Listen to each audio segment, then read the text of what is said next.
நீங்கள் இங்கே பத்திரமாக வந்து நீங்கள் வீட்டுக்கு பத்திரமாக செல்ல வேண்டும். அதுதான் என்னுடைய முதன்மை கடமையாக நான் பார்க்கின்றேன். அதற்கு நீங்கள் வருகின்ற பொழுது அமைதியான முறையிலே யாருக்கும் பொதுமக்களுக்கோ வேறு யாருக்கும் இடைஞ்சல் இல்லாமல் இடையூறு இல்லாமல் அமைதியான கட்டுப்பாடுடன் நீங்க இங்கு வர வேண்டும். திரும்பி செல்கின்ற பொழுதும் அதே நிலையில் தான் நீங்கள் வீட்டுக்கு செல்கின்ற வரை எனக்கு தூக்கம் இருக்காது. காவல்துறை என்ன சொல்கின்றார்களோ அதை நீங்கள் கேட்க வேண்டும், கட்டுப்பாடுடன் இருக்க வேண்டும். இடையிலே யாராவது சின்ன சின்ன சலசலப்பு பிரச்சனைகள் இருந்தாலும் நீங்கள் அதை கண்டுகொள்ளாமல் இருக்க வேண்டும். அதை எதுவும் பெருசுபடுத்தக்கூடாது. உங்களை யாராவது தூண்டினாலும் சீண்டினாலும் அமைதியாக இருங்கள். மருத்துவர் ஐயா அவருடைய வழிகாட்டுதலுடன் இந்த மாநாடை நடத்துகின்றோம். நம்முடைய நோக்கம் இந்த மாநாடு வெற்றி பெற வேண்டும். வெற்றி பெற்று தமிழ்நாட்டில் சாதிவாரி கணக்கெடுப்பு தமிழக அரசு எடுக்க வேண்டும்.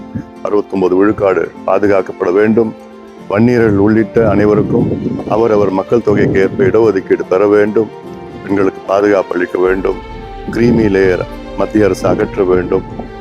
இடஒதுக்கீடு 50 விழுக்காடு உச்சவரம்பை அகற்ற வேண்டும். மத்திய அரசு அகற்ற வேண்டும். பெண்களுக்கு பாதுகாப்பு, மது, கஞ்சா போன்ற போதையை ஒழிக்க வேண்டும். இதற்கெல்லாம் இந்த மாநாடு நாம் நடத்துகின்றோம்.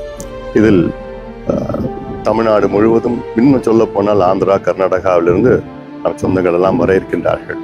ஆக நீங்கள் கட்டுப்பாடுடன் என் தம்பிகள், என் தங்கைகள், என் அண்ணன்மார்கள், அக்காமார்கள், தாய்மார்கள் எல்லாம் நான் காத்துக்கொண்டிருக்கின்றேன். உங்கள் வருகைக்காக நான் காத்துக்கொண்டிருக்கின்றேன். இங்கே இந்த மாநாட்டில் உங்களுக்கு பல ஏற்பாடுகள் எல்லாம் செஞ்சுருக்கிறோம். உங்கள் பாதுகாப்பு மட்டும் இல்லை, குடிநீர் பிரச்சனையோ எல்லா இடத்துலையும் பார்த்தா குடிக்கிறதுக்கு தண்ணி ஏற்பாடு பண்ணியிருக்கிறோம். அவங்க பாதுகாப்பாக இருக்கணும். மருத்துவ நாள் கிட்டத்தட்ட 5-6 கேம்ப் நடத்தியிருக்கிறோம். ஃபயர் இன்ஜின் அங்கங்கே இருக்குது. ஏன் உங்கள் வண்டி பங்க்சர் ஆனால் கூட அதுக்கு 4-5 மொபைல் பங்க்சர் யூனிட் ஏற்பாடு பண்ணியிருக்கிறோம்.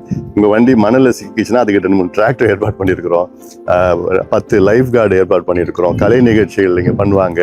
அதெல்லாமே நிறைய பண்ணியிருக்கிறோம். இது மாநாடு திடல்ல, மாநாட்டில் பல வகையான வித்தியாசமான கலை நிகழ்ச்சியில் நாங்கள் உங்களுக்கு ஏற்பாடு செஞ்சுருக்கிறோம். அதெல்லாம் நீங்கள் பார்த்து நீங்கள் எல்லாம் விழிப்புணர்வு உங்களுக்கு ஏற்படுத்த வேண்டும்.